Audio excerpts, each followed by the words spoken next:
Anne Webster is the federal member for Mallee. She joins us from Canberra. And Anne, look, the hot topic amongst others is, climate change and what Australia's doing about it. First of all, what's the mood like over there in Canberra? Today, I've got to say, on a Monday morning, there are a lot of people who are tired. And as plenty of people are saying to me, this is not a good way to start 2 weeks. And it's quite true. It's not a good way to start 2 weeks. But here we are, and we'll get down and get into it. Yeah, hopefully people keep their tempers in check in what's always a robust sitting week in Canberra. Look, the climate change debate, we saw the fires stoked by and I mean that pun deliberately, by the UN Secretary-General Antonio Guterres last November, saying we are on a highway to climate hell with our foot still on the accelerator. And this is why I think, among other reasons, Labor's trying to get this safeguards mechanism proposal through the Parliament. I mean, that's about the big coal and gas, carbon greenhouse gas emitters, providing some reporting on how they're tracking, but the coalition is opposing that mechanism. Look, I think everybody wants transparency. What we don't want to see are those who are producing having to be stopped in their tracks. So, and I've got 3 examples in my own electorate of 3 manufacturing companies, producers who make a big difference to Australia's GDP, who are struggling so badly with how much they're paying for electricity, and it's not getting any better. And the more we put the screws on big business, the less jobs there will be, and the less Australia will be able to take whatever mitigating measures we wish to take. So to me, it's having balance, and I certainly don't take the advice of the IPCC, which is dubious and has various activist angles that it likes to take. So, we've got to remember Australia is a very small emitter in the big scheme of things, and to screw our country and our manufacturing industries over so that we produce nothing is just insanity itself. I'm trying to reconcile some of the narrative that's gone on even during the federal election campaign. Chris Bowen and the like saying renewable energy was the cheapest form of energy generation, and yet the $275 saving households were meant to have on their energy bill, and indeed those businesses you mentioned, they're seeing their power prices, and this has been independently verified, going well and truly in the opposite direction. It's absolutely true. The talk is cheap. And Chris Bowen has quite a lot of talk that blows up his story, his angle, and the reality is something altogether different. And if we took away all the subsidies that are currently being applied for renewable energy, I think it would be a completely different story. Look, honestly, it is the lack of honesty that really disturbs me about all of this. It's like hype is the modern narrative, and any real talk and real circumstances are just, unless they're dramatic, are ignored. Now, in this safeguard mechanism debate, though, we've often talk about energy prices or electricity people think about, but there's the gas sector is one that's impacting some of your local businesses. Absolutely. So Mildura Fruit Juices, for example, the general manager, Hugh Baird, has been in touch and over the last month or two, just very disturbing, very concerned about the prices they're paying.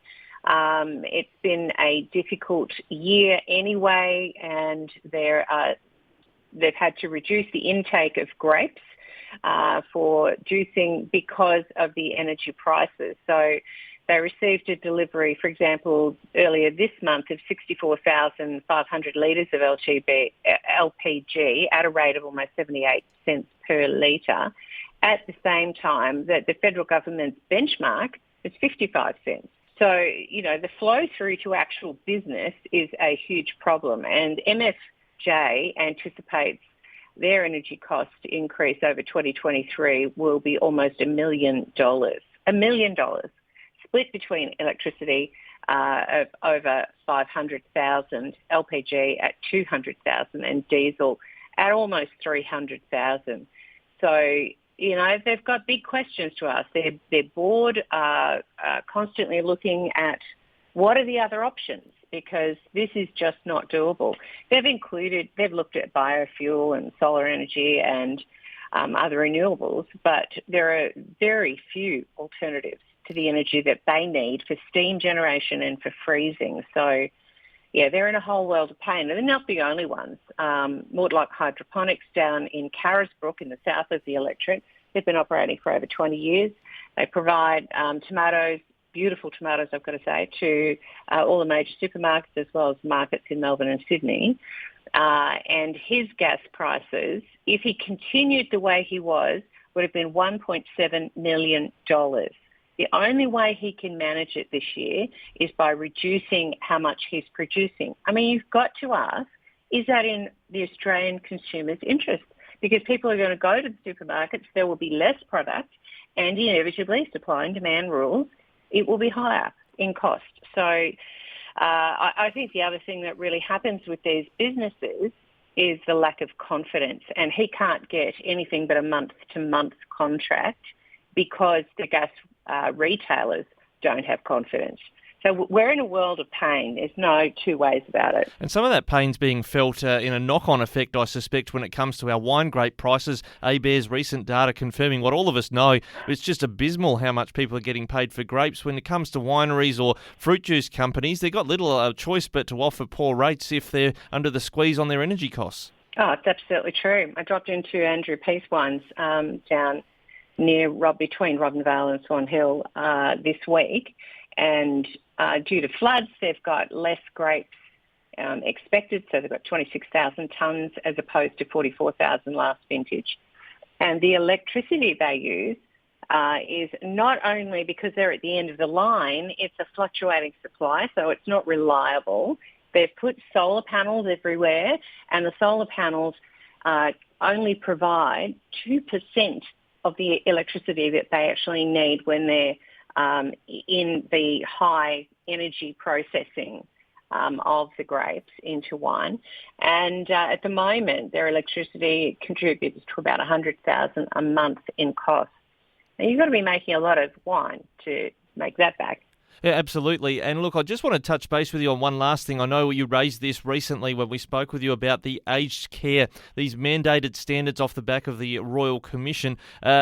Is what the standards that are now being imposed by the federal Labor government, is it actually realistic given what's available in the workforce? In short, no. It is absolutely unrealistic. Look, we're the ones who put the Royal Commission out there. We support the recommendations, 148 recommendations.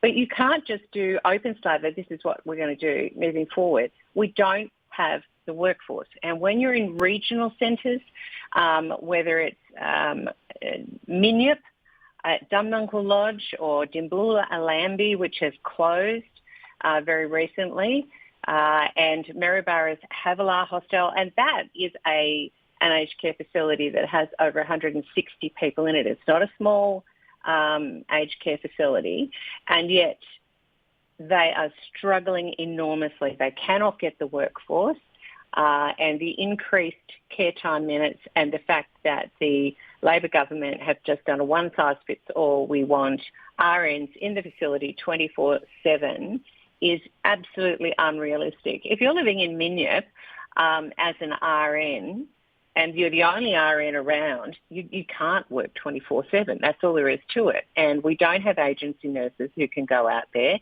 And to get agency nurses, say for Maryborough, which is closer to some of the larger regional cities, blows the cost out of the water. And at the moment, we're in a situation where 2 out of 3 aged care facilities in Australia are unviable. Is Labor really wanting just to close down all aged care facilities? Because they're heading in that direction unless they change their tune and develop some flexible models. An RN around the corner on call, should she be needed or he needed, is quite sufficient in a place like Minyip. Well, I notice also as well, I think it's Bullokeshire is, I guess, divesting themselves and providing aged care services. They're confident that someone will come in and run those services. Are we seeing under federal Labor a corporatisation of all sorts of sectors because the smaller operator, the smaller business can't survive, but the big guys, they're able to somehow make that all survive and we end up just with big corporates running local services? Look, it is a real concern to me. I spoke with Bullock the other day. They're not the only one. A lot of councils are facing the reality they cannot afford to run home care support packages, services in their communities.